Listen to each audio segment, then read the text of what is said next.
Hello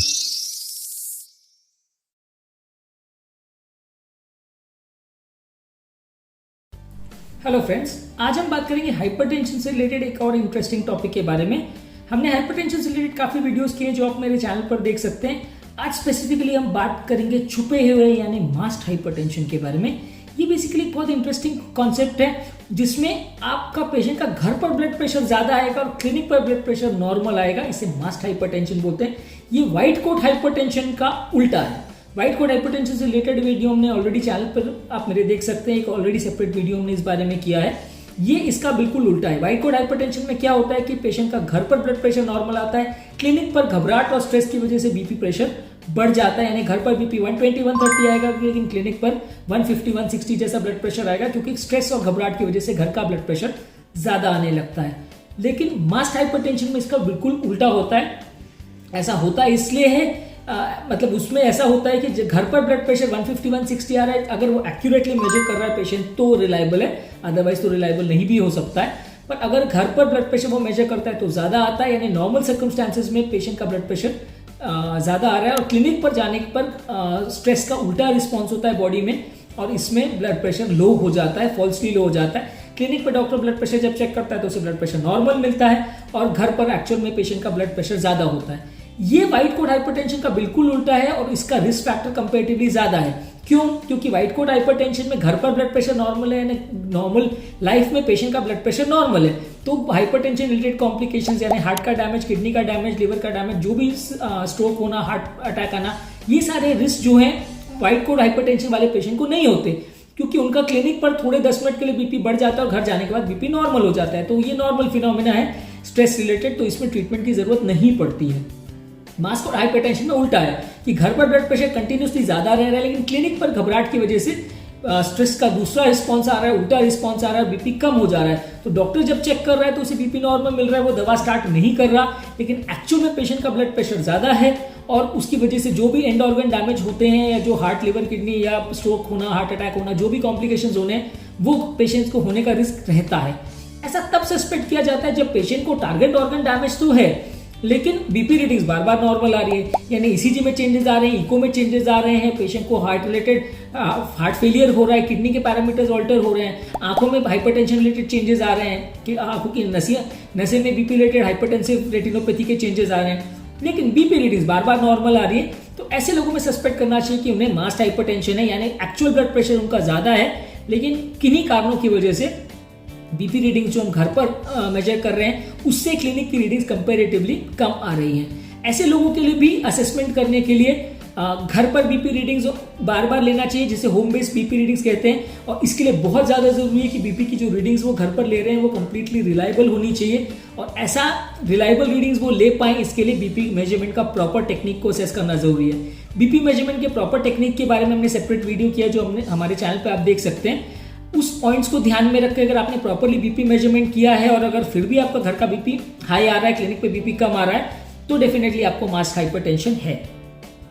दूसरा, इसको assessment करने के लिए यह भी किया जा सकता है कि एक ambulatory blood pressure monitoring device system होता है जो 24 एक पोर्टेबल डिवाइस होता है जो पेशेंट में एक लगा के पेशेंट को घर भेज दिया जाता है। उसका बीपी कप हर 30-30 मिनट में इन्फ्लेट होता है और उसमें 24 घंटे का कंटिन्यूस बीपी रिकॉर्डिंग एक ग्राफ, एक चार्ट के फॉर्म में आ जाता है। इसमें हम घर पर एक्चुअल में ब्लड प्रेशर कितना आ रहा है उसको असेसमेंट कर सकते हैं और ब्लड प्रेशर की रीडिंग घर पर बहुत ज़्यादा तो नहीं है या बहुत कम तो नहीं, एग्जैक्ट हमें ग्राफ मिल जाता है जिसके बेसिस पे हम असेसमेंट कर सकते हैं कि एक्चुअल पेशेंट का ब्लड प्रेशर कैसा है। और ये रीडिंग्स को सबसे ज़्यादा एक्यूरेट माना गया है। ये बीपी मेजरमेंट का जो एम्बुलेटरी बीपी मेजरमेंट टेक्निक है ये यूएसएफडीए अप्रूव्ड टेक्निक है जिसमें माना गया है कि बीपी की रीडिंग सबसे ज़्यादा एक्यूरेट होती है और इसमें जो बीपी की रीडिंग्स आती है उसके बेसिस पे एक्चुअली में ट्रीटमेंट को स्टैंडर्डाइज करना चाहिए। अगर उसमें बीपी लो आ रहा है तो दवा नहीं देनी है, उसमें बीपी ज्यादा आ रहा है तो दवा देनी है और दवा का इफेक्ट भी कैसा आ रहा है वो असेसमेंट करने के लिए भी एम्बुलेटरी ब्लड प्रेशर को सबसे ज्यादा एक्यूरेट माना गया है। अब बात करेंगे ये मास्क्ड हाइपरटेंशन होता क्यों है और किस लोगों में देखा जाता है। ज्यादातर जो लोग को स्मोकिंग, अल्कोहल का आदत है, कॉन्ट्रासेप्टिव यूज कर रही फीमेल पेशेंट्स में, या जिन लोग की सिडेंटरी लाइफस्टाइल से वैसे लोगों में ज्यादा मिलता है, जिन लोग की अनहेल्दी लाइफस्टाइल से ज्यादा निकोटीन लेते हैं वैसे लोगों में ज्यादा मिलता है, जिन लोगों को ऑलरेडी कार्डियोवैस्कुलर प्रॉब्लम्स है, किडनी का प्रॉब्लम है, ऐसे लोगों में इस तरह का फिनोमेना ज्यादा देखने को मिलता है। ये कंपैरेटिवली व्हाइट कोट हाइपरटेंशन से कम कॉमन है। व्हाइट कोट हाइपरटेंशन का prevalence almost 30% of normal population में होता है, इसका prevalence around 10% of normal population में होता है। और इसे जज करना कई बार थोड़ा टफ होता है, क्योंकि बीपी रीडिंग्स क्लिनिक पर ज्यादातर अगर क्लिनिशियन सिर्फ बीपी रीडिंग्स पर रिलाई करता है तो ये कई बार मिस आउट हो जाता है। जब वो सारे टारगेट ऑर्गन डैमेज को असेस करेगा तभी उसे पता चल पाएगा डॉक्टर को कि इसमें एक्चुअल में बीपी रीडिंग जो क्लिनिक में मिल रही है वो गलत है। लेकिन ऐसा हो नहीं पाता, कई बार डॉक्टर्स भी इस चीज को मिस आउट कर देते हैं। तो सबसे इंपॉर्टेंट चीज इसको असेसमेंट के लिए ये है कि घर पर बीपी रीडिंग्स होनी चाहिए रिकॉर्डिंग, तभी पेशेंट खुद आके डॉक्टर को बोल पाएगा कि मेरा घर पे रीडिंग इतना आता है और क्लिनिक पे इतना आता है, उसमें सिग्निफिकेंट वेरिएशन है, तो ही डॉक्टर इसको ज्यादा सस्पेक्ट करेंगे। डॉक्टर्स को भी ये चाहिए कि अगर पेशेंट में ये रिस्क फैक्टर्स है, खासकर अगर स्मोकिंग अल्कोहलिक वाले प्रॉब्लम्स है पेशेंट्स में, या फीमेल जो कॉन्ट्रासेप्टिव पिल्स यूज कर रही है, वहां पे मास्ट हाइपरटेंशन के फिनोमिना को सस्पेक्ट करना चाहिए और अगर जरूरत लगे तो ट्रीट करना चाहिए। ऐसे लोगों को जब आप असेसमेंट बाद में करते हैं तो वैसे लोगों में टारगेट ऑर्गन डैमेज भी मिलता है, उसमें मेटाबॉलिक रिस्क फैक्टर्स भी मिलते हैं, हार्ट का थिकनेस भी बढ़ जाता है, गले की नलियों की थिकनेस भी बढ़ जाती है, यानी बेसिकली बीपी रिलेटेड जो भी कॉम्प्लिकेशन होने होते हैं वो सारे ऐसे लोगों में देखने को मिलते हैं। तो ऐसे लोगों में आपको बीपी को ट्रीट करना ज्यादा जरूरी है। लॉन्ग टर्म तक अगर आप इन्हें ट्रीट नहीं करेंगे तो पेशेंट्स को नुकसान होगा और उनको बीपी रिलेटेड सारे एंड ऑर्गन डैमेज होते रहेंगे, जबकि क्लिनिक का बीपी रिकॉर्डिंग हर बार नॉर्मल आता रहेगा। ये मास्ट हाइपरटेंशन को नॉर्मली कवर कर पाना बहुत मुश्किल है, इसको अपने आप से ठीक कर पाना मुश्किल है। ज्यादातर इस तरह के पेशेंट्स को बीपी की मेडिसिन देना ही पड़ता है। कुछ स्टडीज ने ऐसा शो किया है कि हाई डोज विटामिन सी देने से, calcium, potassium, magnesium rich foods खाने से कंपेरेटिवली मास्ट हाइपरटेंशन का चांसेस कम हो सकता है।